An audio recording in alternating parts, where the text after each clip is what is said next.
CAL FIRE firefighter Trevor Smith battles the Tubbs fire near Calistoga, Calif.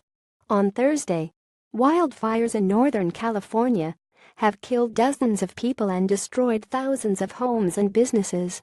Justin Sullivan Getty Images. The speed and ferocity of the wildfires raging through Northern California's wine country have caught many residents off guard and left state officials scrambling to contain the flames. But for fire researchers, these devastating blazes are part of a much larger pattern unfolding across the western United States. So far this year, fires in the U.S. have consumed more than 8.5 million acres, an area bigger than the state of Maryland. We're definitely pushing one of the largest fire years this decade, says Jennifer Balch, a fire ecologist at the University of Colorado, Boulder. The cause is hot, dry conditions nationwide.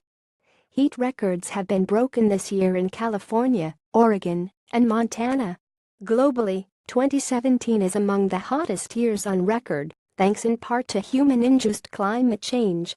Wildfires are natural phenomena, and linking any one fire to climate change is difficult if not impossible. Nevertheless, there is a link between a warmer, drier climate and wildfires, Balch says. For example, today's fire season is 3 months longer than it was in the 1970s, she says. Annually, there are far more large fires nationwide than there used to be.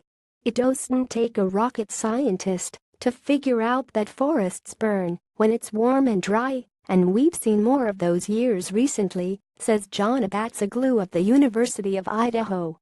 This year has been pretty impressive, he says. I'm in northern Idaho, and we had smoke coming from British Columbia and Oregon and California. In the case of the wine country blazes in Napa and Sonoma, Abatzoglu says a sequence of events set up the wildfires. A wet spring caused the hills to grow thick with grasses and shrubs. That foliage then died and dried out over the hottest summer in California history. Then came unusually strong fall winds, which were not climate-related. The winds caused small fires to grow extremely quickly. Everybody from firefighters down to homeowners has commented on just how incredibly fast the fires were moving, says Max Moritz, a researcher at the University of California, Santa Barbara. That's really a wind-related phenomenon. There are things that can be done to reduce the fire threat. Earlier this year, Interior Secretary Ryan Zinke issued a call for more aggressive actions to suppress fires. He encouraged land managers nationwide to clear potential fuel sources, such as dead trees, and expand the clearings along roads to create stronger fire breaks. But Balch and others say these actions are only part of the solution. As fires become more common and humans build farther into natural landscapes prone to fire, more must be done to protect communities. California has been leading the way in developing regulations to protect against fires, Moritz says. The state fire agency, CAL FIRE, has produced fire hazard maps. In high-risk zones, there are building requirements such as fire-resistant roofs and window screens that can block embers from floating into a home. But Moritz points out that the hazard maps exclude urban areas. There, local municipalities have their own building codes, which can be less stringent than CAL FIRE's. He says that more urban areas might need to incorporate fire planning into their communities.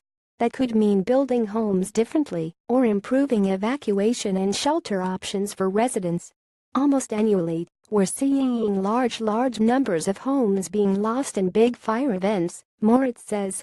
Maybe we need to update our perspective. Balch says that, while the big picture of drought and climate provides some answers about the situation in Napa, the details of individual fires matter. That's why after the latest wildfires in California burn out, she and other researchers will begin to study exactly what happened. There are lots of really important questions that we as a scientific community have to answer, she says. Particularly when homes are burned and people's lives are threatened or lost.